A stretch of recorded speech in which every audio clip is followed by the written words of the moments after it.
Sekilas Kuang Tu tahu bahwa ada masalah dengan jahitan di bawah sol sepatu lawan.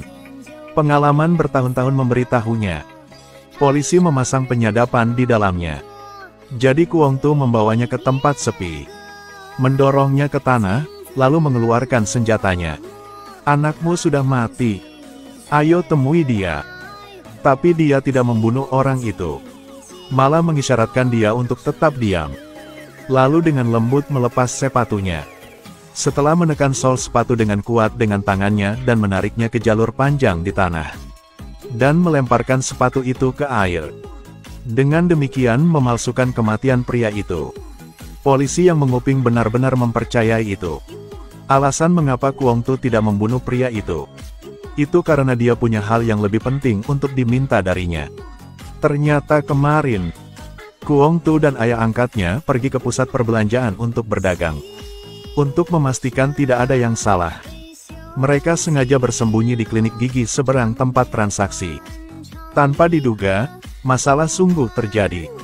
Pembelinya adalah mata-mata yang dipasang polisi. Setelah memastikan narkoba, mereka langsung melakukan tindakan penangkapan. Namun tak disangka, narkoba itu diam-diam diubah menjadi tepung. Ketika polisi mengawal penyelundup narkoba pergi, pengedar narkoba tanpa sadar melirik Kuang Tu. Tapi pandangan ini dengan cepat ditemukan oleh seorang polisi berpengalaman. Mereka dan Kuang Tu saling memandang melalui lapisan kaca. Gembong narkoba menyadari bahwa polisi telah melihat identitas mereka. Jadi dia dengan tenang memerintahkan Kuang Tu. Tuangkan semuanya. Ternyata narkoba asli selalu ada di kantong kertas yang dibawa Kuang Tu bersamanya. Dia pergi ke toilet dan menuangkan narkoba ke toilet tanpa ragu-ragu. Selama barang bukti dimusnahkan, polisi tidak akan bisa mempersulit mereka.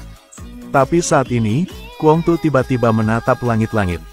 Tiba-tiba sebuah ide berani muncul di kepalanya. Itu diam-diam menyembunyikan jumlah ini. Dia membuang semua sampah keluar dari tempat sampah. Lalu buang semua sisa narkobanya ke tempat sampah. Kemudian dia membuka lubang ventilasi di langit-langit. Menyembunyikan narkoba di dalamnya. Terakhir, tidak lupa untuk membersihkan tutup kloset. Setelah menyelesaikan semua langkah ini, Kuang Tu mengeluarkan pistolnya dan mengarahkannya ke yang selalu diam-diam mengintip di balik rak.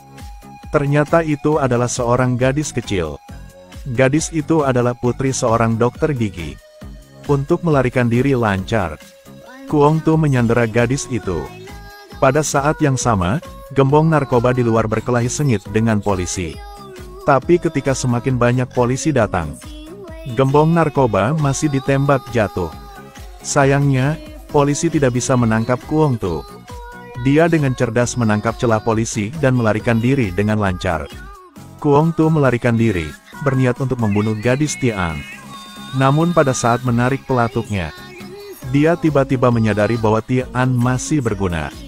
Begitu saja, Kuang Tu membawa pulang Tian. Di saat yang sama, kabar gagalnya transaksi juga sampai ke telinga anak gembong narkoba itu. Ketika dia melihat Kuang Tu, dia langsung menendangnya. Apa ini? Sandera yang kubawa kembali. Dapat menggunakannya untuk menguji senjata. Untuk menenangkan putra gembong obat bius. Kuang Tu menawarkan untuk menggunakan Tian sebagai sandera sebagai ganti gembong narkoba. Untuk menyelamatkan putrinya, dokter gigi tersebut mengajukan diri menjadi mata-mata polisi untuk bernegosiasi dengan pengedar narkoba.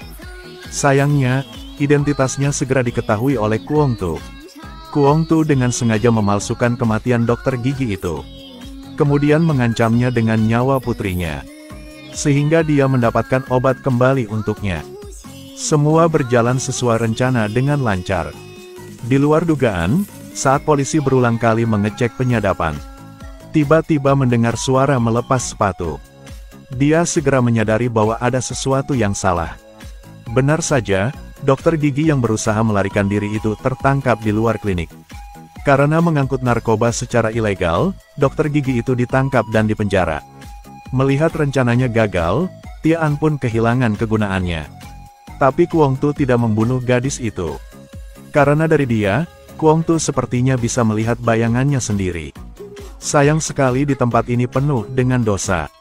Orang yang lemah tidak bisa melindungi apa yang diinginkannya. Suatu hari, Kuong Tu memergoki putra gembong narkoba itu sedang menggendong Tian. Pria buas ini memiliki pikiran kotor terhadapnya. Kuong Tu menyadari bahwa sudah waktunya dia mengambil tindakan sendiri.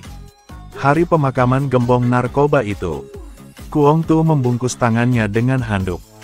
Lalu dengan dingin pergi ke tempat keberadaan anak gembong narkoba itu. Sebelum dia bereaksi, dia mengirimnya pergi menemui ayahnya. Hari itu, gudang narkoba terbesar di Myanmar mengalami perang internal yang tragis. Kuong Tu sejak itu menjadi raja obat bius terbesar di seluruh segitiga emas. Dalam sekejap mata 10 tahun telah berlalu, Tian juga menjadi adik ipar tahun itu. Pertempuran dan pembunuhan beberapa tahun terakhir membuat Kuong Tu lambat laun bosan dengan kehidupan berdarah.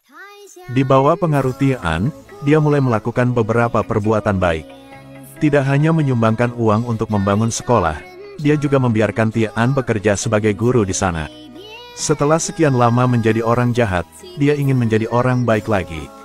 Sedikit kejujuran itu hanyalah hiburan di balik kekejaman. Kabar bahwa Kuong Tu ingin segera pensiun menimbulkan ketidakpuasan bawahannya. Dia berniat bekerja sama dengan pengedar narkoba lainnya untuk menyerang Kuong Tu. Jadi Taipan yang dulu mulia terpaksa menggali kuburnya sendiri. Kuong Tu memohon mantan bawahannya untuk mengampuni Tian. Sebagai imbalannya dia berulang kali dipukuli secara brutal, sampai dia tidak bisa berdiri lagi.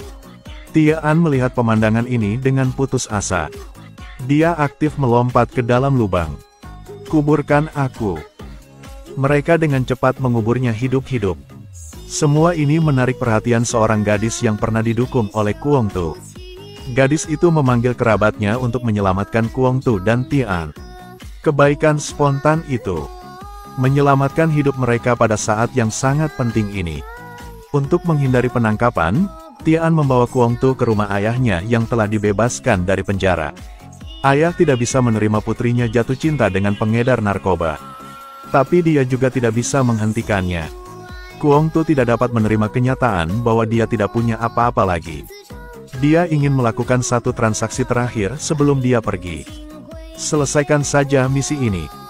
Dia akan membawa Tian dan ayahnya untuk lari jauh. Tian menasihatinya untuk tidak melakukan itu lagi. Tapi Kuong Tu menolak untuk mendengarkan. Katanya ini terakhir kali. Segera dia berhubungan dengan saudara laki-lakinya yang telah bekerja dengannya selama bertahun-tahun. Kedua belah pihak menyepakati waktu dan tempat transaksi. Akibatnya, anjing tetangga mencium bau narkoba. Itu menggonggong dengan liar di luar gerbang. Pria itu khawatir dia akan terungkap. Memutuskan untuk bertindak terlebih dahulu. Dia membunuh anjing tetangga. Juga berencana untuk membunuh tetangganya dengan bungkus plastik tebal. Tidak menyadari bahwa tetangga diam-diam memanggil polisi. Setelah pria itu ditangkap, sangat cepat menerima telepon dari Kuong Tu. Stasiun Mantu jam 10.30 besok. Mengapa mengubah lokasi? Bukankah itu sebuah restoran di kota? Hanya kalimat ini, Kuong Tu segera menemukan ada yang tidak beres. Dia menyadari bahwa kemungkinan besar pria itu berada dalam tahanan polisi. Tapi dia tetap memutuskan untuk mengambil risiko. Pada hari perdagangan, polisi menyergap dengan padat di stasiun. Namun pria itu tiba-tiba menerima telepon dari Kuong Tu. Lokasi transaksi telah diubah menjadi hotel. Selain itu, dia hanya akan menunggu pria itu selama 5 menit. Waktu begitu ketat, membuat polisi tidak punya waktu untuk mengerahkan pengepungan. Jadi kapten polisi memutuskan untuk pergi ke sana sendirian dengan pria itu. Melihat pria itu membawa wajah aneh datang, Kuong Tu segera yakin akan penilaiannya. Dia meminta untuk memeriksa uang terlebih dahulu. Kotak terbuka. Tepatnya 1,5 juta. Setelah Kuong Tu menerima uang, dia segera mengantarkan narkoba tersebut ke pihak lain. Tetapi ketika pria itu hendak membukanya, dia menghentikannya. Dia menatap polisi di sebelahnya. "Aku tidak akan melakukannya lagi. Dapatkah Anda memberi saya cara untuk hidup?" Jawabannya adalah pistol yang diarahkan ke dahinya. Pada saat yang sama, pengedar narkoba juga membuka kotak di depannya. Ada senjata tersembunyi yang tersembunyi di tumpukan narkoba. Pedagang itu segera mengerti maksud Kuong Tu. Dia ragu-ragu sejenak, segera mengambil pistol dan menembak polisi. Melihat hal itu, Kuong Tu pun mengambil uang dan bersiap untuk pergi. Tapi dia ditahan oleh pedagang. Kau bisa pergi, tapi uangnya harus ditinggalkan di sini. Dia ingin makan semuanya. Kuong Tu menatap pria itu dengan kecewa. Dan dia menarik pelatuknya tanpa ragu-ragu. Akibatnya, tidak ada peluru di dalamnya. Kuong Tu telah memberinya kesempatan. Sayang sekali dia tidak mau. Kemudian Kuong Tu mengeluarkan senjatanya. Secara pribadi berurusan dengan orang yang sudah lama bersamanya. Akhirnya dia membakar koper narkoba itu. Sepertinya untuk menutupi semua dosanya. Hal paling lucu di dunia adalah orang jahat itu ingin memulai kembali. Mereka yang mati karena tidak bisa bangkit kembali. Karena bahkan keluarga mereka yang hancur tidak dapat dibangun kembali. Jadi dosa mereka tidak akan pernah diampuni. Kuong Tu ke bandara. Tia An dan ayahnya sudah menunggu di sana sejak dini. Dia berjalan menuju Tia An. Tia An tersenyum dan datang menjemputnya. Tapi dia ditahan oleh ayahnya. Dia menatap ayahnya dengan heran. Kuong Tu juga menyadari bahwa dia telah dikhianati. Untuk mencegah putrinya terlibat dengan pengedar narkoba, dia memutuskan untuk melaporkannya ke polisi.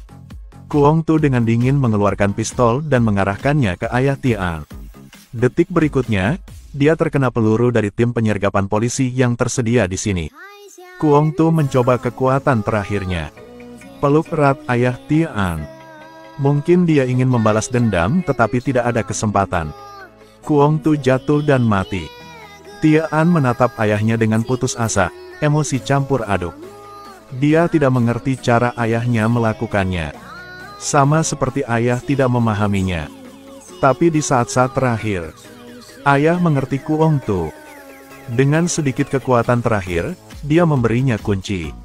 Di klinik kecil yang sudah lama ditinggalkan. Menyembunyikan 1,5 juta yang ditukar Kuong Tu dengan seluruh hidupnya. Uang sebanyak itu cukup bagi Tia An untuk hidup tanpa beban selama sisa hidupnya.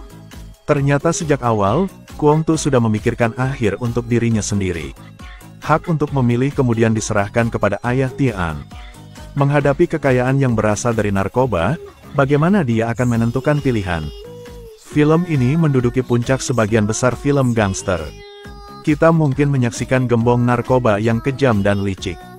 Bagaimana cara bunuh diri selangkah demi selangkah.